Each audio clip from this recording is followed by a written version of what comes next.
As I watched Candace Owens respond to the murder of Charlie Kirk, it felt like a mask was coming off. I had seen glimpses before here and there of what was underneath that mask, but with Charlie Kirk's public assassination, something shifted and a more distorted version of Candace was being revealed. As she came up with increasingly wild theories and accusations about who she thought killed Charlie Kirk, Jim Jones came to mind. Yes, I'm talking about that Jim Jones, the cult leader who led more than 900 of his followers to their deaths in 1978. Now, Jim Jones didn't come to mind because of what he ultimately did, because of course Candace Owens isn't responsible for anything comparable. Jim Jones coming to mind has nothing to do with the deaths of his followers. But there's a recognizable set of behavioral patterns in Jim Jones that I also recognize in Candace. And there's a similar leader-follower dynamic. The situations are different, and I'm not at all suggesting a demise like that of Jim Jones' followers, but the patterns are hard to ignore. It wasn't just Candace's wild claims and accusations that stood out. Even more, it was how her followers accepted them. The more far-fetched Candace's claims, the more they were embraced. I often wondered what made people follow Jim Jones so blindly, ignoring the red flags along the way. And so many years later, I'm wondering the same thing about Candace Owens' followers. I kept thinking about that as I saw how easily Candace's followers believed her claims about the murder, how they clung to her every word, and how they abandoned their own logic and discernment in exchange for grand conspiracies. Now, a lot of this I attribute to the conspiracy-addicted world we live in today, but the other part, which is just as concerning, is about the pull of a confident, charismatic voice that people start to trust more than their own judgment. Now, typically, this type of person is simply a charismatic person, but when they have devoted followers that begin to see the world solely through that leader's lens, they're what I call a cult personality.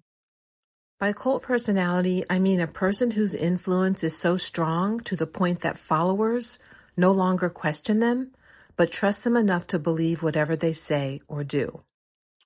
Although it wasn't until Jim Jones' followers ended up dead that he became known worldwide, it's really not extreme outcomes or violence that define a cult personality. It's really about how the leader's influence is used. A cult leader wants to be seen as someone who is uniquely chosen or insightful. They have all the answers and solutions that no one else has, and they want unwavering loyalty from their followers. Doubt by any of their followers is seen as betrayal. These leaders crave admiration and special status, and the more they are praised and defended by their followers, the stronger that cult personality becomes. And the more the follower surrenders his critical thinking to support everything they say and do, that leader gains more power. We tend to think that cult leaders start out as villains, but probably most don't. Believe it or not, Jim Jones did not start out as a villain. He started his church 2 decades before he called for the tragic deaths of his followers. He was very heavily involved in the civil rights movement. He reached out to Black Americans, and he preached equality in community. People saw him as courageous and heroic, and he even won a Martin Luther King Jr. Humanitarian Award. Candace Owens rose to prominence because many Americans, particularly white conservatives, felt frustrated with mainstream media and political narratives. She was bold and spoke with confidence about culture, race, and personal responsibility, and many found her messaging necessary. She was seen as someone who could bring huge change in the political and social world. As a young Black conservative woman willing to challenge dominant viewpoints, Candace quickly stood out. She encouraged Black Americans to leave the Democratic Party, which she often referred to as the Democratic Plantation. She spoke out about the danger of gangster rap culture. She was anti-liberal and promoted conservative values. Candace represented boldness, independence, and a willingness to say what white conservatives wouldn't or couldn't say out loud, specifically when it came to race. But there's obviously a point where things started to shift for both Jim Jones and Candace Owens. With Jim Jones, I don't know exactly when that shift happened because I wasn't watching it in real time, but clearly a shift took place. He began with what seemed like well-meaning intentions, yet over time, something changed, and his leadership took a much darker turn. In the documentary Jonestown: Terror in the Jungle, one of the cult survivors said of Jim Jones, "The more powerful he became, the sicker he got." And that's interesting because he craved power and relevance, but the more influence he gained over his committed followers, the more distorted he became. And it seems as though that same pattern is happening with Candace Owens. When Candace left the Daily Wire, she built an even bigger platform on her own. But her rhetoric became more extreme, more conspiratorial, and more hostile. And after Charlie Kirk's murder, the shift became harder to ignore. She seemed to be moving towards a place where her search for truth was replaced by the pursuit of conspiracy. Her messaging has become increasingly distorted and at times dark. There were already glimpses of this behavior before Charlie's murder, but now the mask is off. Like Jim Jones, it seems the more Candace's followers validate her, the more distorted she becomes. And just as Jim Jones' followers didn't recognize the shift in him as a red flag, many of Candace's followers don't seem to see it either. But that's not surprising, because a cult isn't defined as having followers. It's defined by having followers who follow blindly.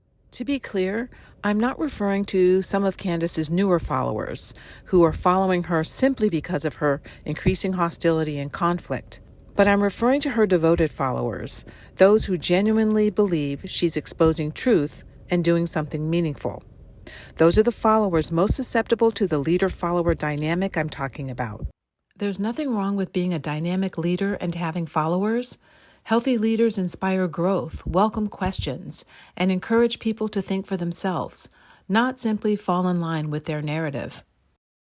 Once Jim Jones' followers felt connected to him, not just his message, many stopped using their own judgment and common sense because they trusted him. And when warning signs began to appear, loyal followers ignored the red flags or were no longer able to identify them as red flags.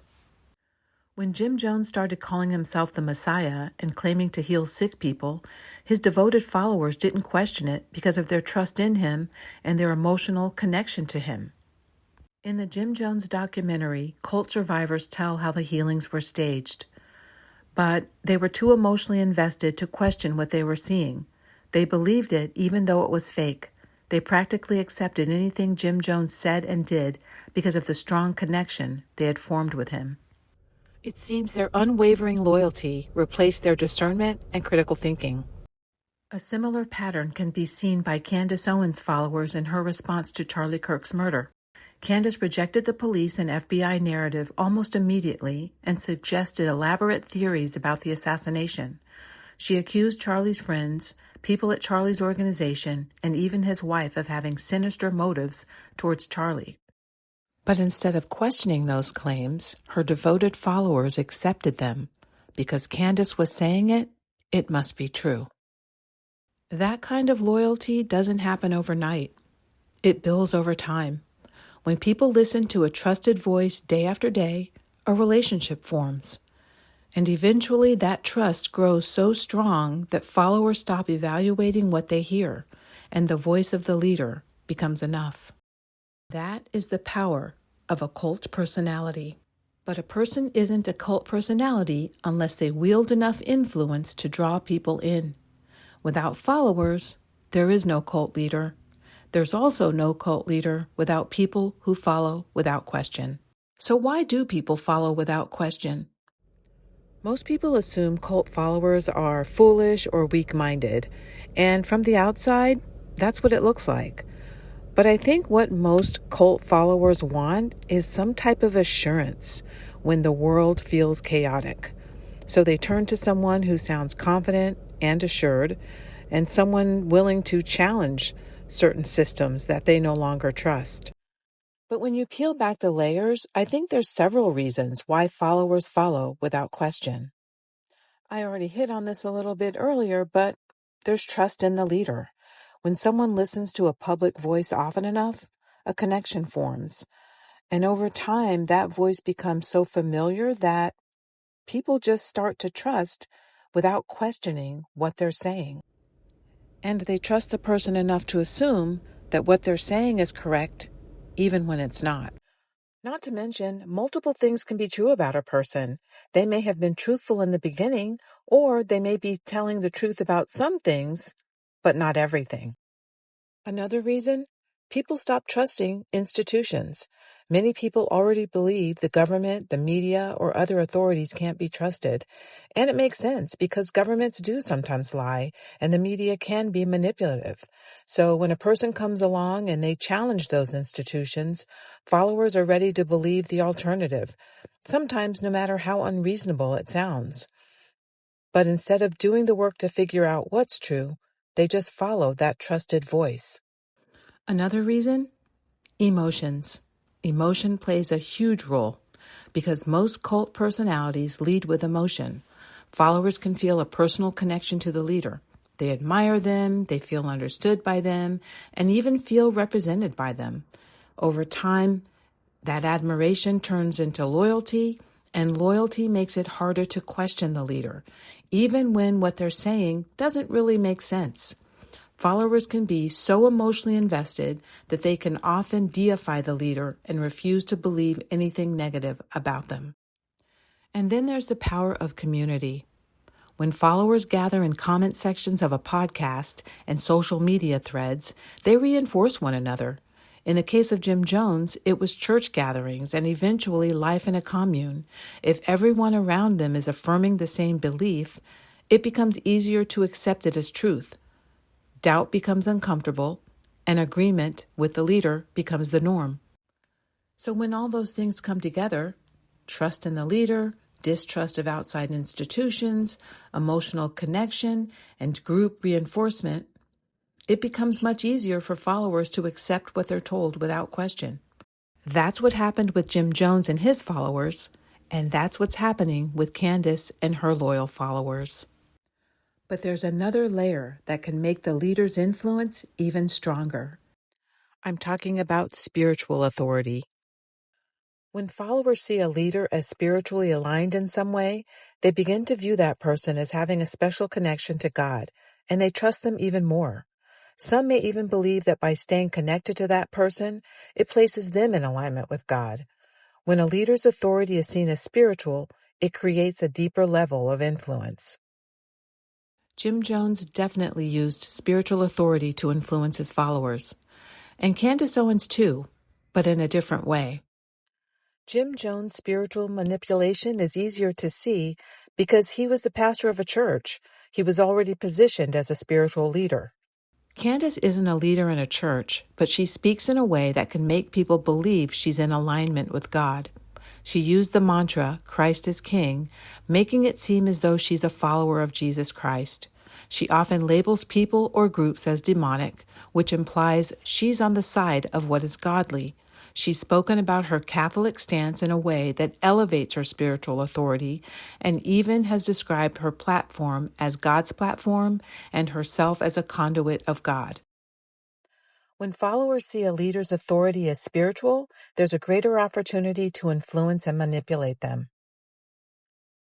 But the truth is, people who are genuinely spiritually grounded point people to God, not to themselves. Nor do they use God to manipulate people. A person can speak about God and sound spiritual, but ultimately, it's their behavior that reveals who they are. Another pattern I see in both Jim Jones and Candace Owens is their reliance on conspiracies. Conspiracy theories became a regular part of Jim Jones' worldview, and he used them often to influence and control his followers. When his church was in Indiana, he used conspiracies to get them to move to California. And once they were in California, he continued pushing conspiracies to justify moving his followers to Guyana.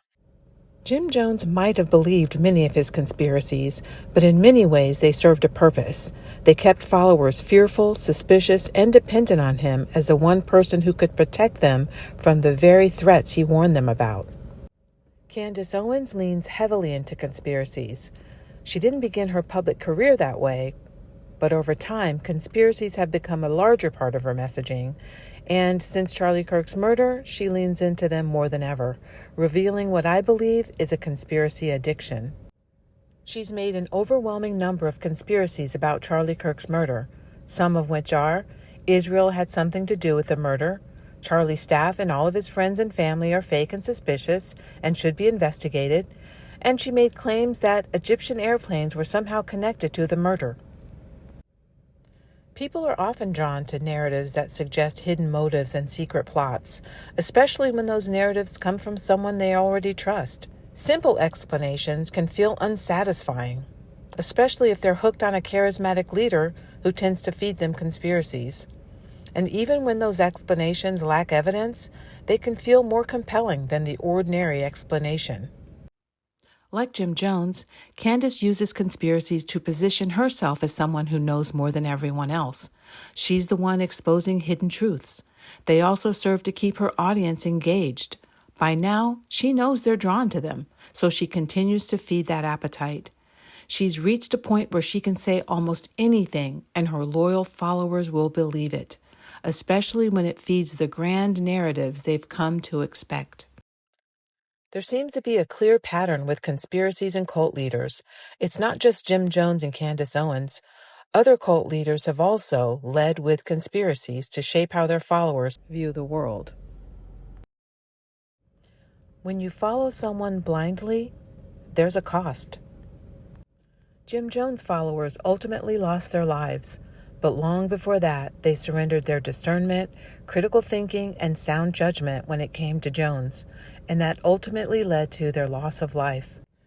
Candace Owens isn't calling her followers to a physical death, but her followers are showing the same loss of discernment, trading it in for loyalty. Critical thinking has taken a back seat to their emotional connection to Candace. And that loss of sound judgment is also showing up in something else: human compassion. Instead of grieving with a widow and her children, they've misplaced their compassion, directing it towards unproven and outlandish claims while suspicion, hostility, and even threats are aimed at the widow herself. This kind of erosion doesn't happen overnight. It happens slowly, with each podcast, with each new claim that goes unchallenged, one dismissed red flag at a time, and eventually the shift is complete. They stop weighing what they hear, they stop testing it against reality, and the voice of the leader becomes enough. For the devoted follower, it's no longer, "Does this make sense?" Instead, it becomes, "Do I trust them?" And if the answer is yes, almost anything can get through that filter. Candace's committed followers wait for her daily podcast the way Jim Jones' followers waited for him to appear before them, giving them a message, not to evaluate whether or not what he's saying is true, but to stay connected and remain inside the comfort of belonging and security. With Jim Jones, those people didn't wake up one day willing to die. They were drawn in over time, little by little. They got used to accepting what he said, even when it didn't make sense. And the same with Candace's followers. They'll accept what she says even if it doesn't make sense. But the irony is, to them, it does make sense, because they've made the shift. They blindly follow. And blind loyalty takes away the ability to see the truth and the warning signs. The situations involving Jim Jones and Candace Owens are clearly different, but the leader-follower patterns are hard to ignore. Nothing compares to the absolute horror of what happened to Jim Jones' followers in the end. But dangerous patterns don't begin with the final outcome. They begin much earlier. They start when followers surrender critical thinking in exchange for blind trust in the leader. Even though the full outcome of Candace Owens' influence on her followers is still unfolding, some of the effects are already visible in the hostility, extreme narratives, and loss of compassion surrounding Charlie Kirk's widow and children. And that's only a part of it. The danger might not look like that of Jim Jones' followers, but there's danger when followers surrender their discernment, embrace increasingly extreme narratives, and trade compassion for loyalty to a leader. The warning isn't that Candace Owens is Jim Jones. The warning is that some of the same patterns are beginning to emerge. The pattern is the warning.